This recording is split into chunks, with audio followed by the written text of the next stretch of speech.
बेचारी ने बहुत मेहनत की। हम इसे कॉन्ट्रैक्ट पूरा करने का पूरा मौका देंगे। आपको तो पता है कि मैं इस लड़की के हमेशा से खिलाफ थी, लेकिन रेवा की जान बचा के, आज हमारी इज्जत बचा के इस लड़की ने मेरे दिल में जगह बना ली है। हमें तो इसे इनाम देना चाहिए और आप इसे डांट रहे हैं। सुन रही है, ये है हमारी बहू, ये तुझे इनाम देना चाहती है और तू इस पर इल्जाम लगा रही है। शर्म नाम की चीज है कि नहीं? अंकल जी आप छोड़िए ना, पापा जी जाने दीजिए। आप ही तो कहते हैं नेकी कर दरिया में फेंक। आप ये सब छोड़िए, सगाई शुरू होने वाली है। आप वहाँ चलिए। अंकल जी आप एक बार ये कहाँ चली?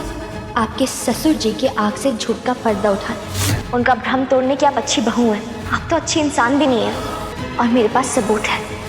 देविका ने मुझे खाना चुराने को कहा, लेकिन तू क्या कर लेगी? सबसे बड़ी दुश्मन देविका है और वो तुझे कुछ नहीं करने देगी। तो कुछ नहीं कर सकती है सुमी।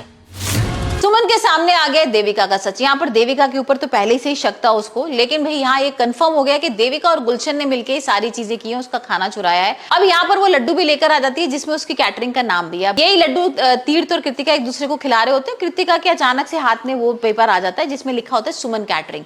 अब बस इसी को बेस लेकर यहाँ पर भाई सुमन शुरू हो जाती है, पार्टी में हंगामा कर देती है कि देखो आपने मेरा चुराया हुआ खाना खिला रहे हो और आपको कहाँ से मिल गया मेरा खाना? आपने तो ये बोला था कि मेरा खाना चोरी हो गया और मैं तो चोर हूँ और मैं बहुत धोखेबाज हूँ, लेकिन आप सबसे बड़ी धोखेबाज हो। यहाँ पर देविका की खूब बेइज्जती कर रही है, गुस्सा कर रही है।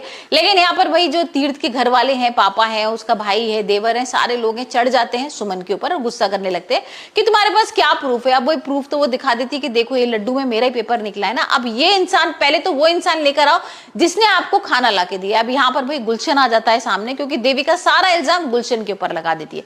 देविका का नाम तो कहीं नहीं आ रहा है, लेकिन सुमन को कहीं ना कहीं ये तो पता ही है कि भाई देविका ने सारी चीजें कराई है, गुलशन अकेले तो नहीं कर सकता है।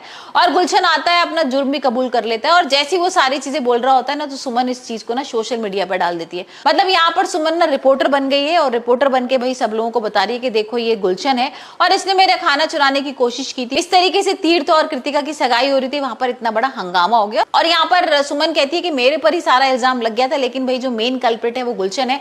और आप देखिए इसका चेहरा यहाँ पर पूरा सोशल मीडिया में पूरा उसने लाइव कर दिया और सारे लोग उसको देख रहे हैं। तो अब देखेंगे किस तरीके से यहाँ पर तीर्थ के घर वाले कैसे रिएक्ट करते हैं। क्या वो खाना जो लेकर गई थी सुमन, जो चुराया गया था, वो भाई खाएंगे या फिर कोई अलग कैटरिंग बुलाई जाएगी? और यहाँ पर तीर्थ क्या करेगा?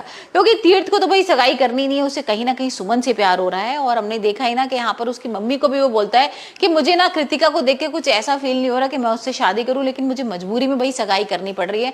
और यहाँ पर उसकी मम्मी भी बोल रही है कि भाई तुमने अब तो हाँ कर दिया ना, अब कुछ नहीं कर सकते हो, अब तुम्हें इसी से सगाई करनी पड़ेगी। तो आप मुझे बताइए, आपको क्या लगता है तीर्थ की कृतिका के संग सगाई हो जाएगी? और अगर हो भी जाएगी तो यहाँ पर सुमन क्या करेगी? क्या सुमन को कहीं ना कहीं भाई तीर्थ से प्यार होने वाला है या तीर्थ को सुमन से प्यार होगा?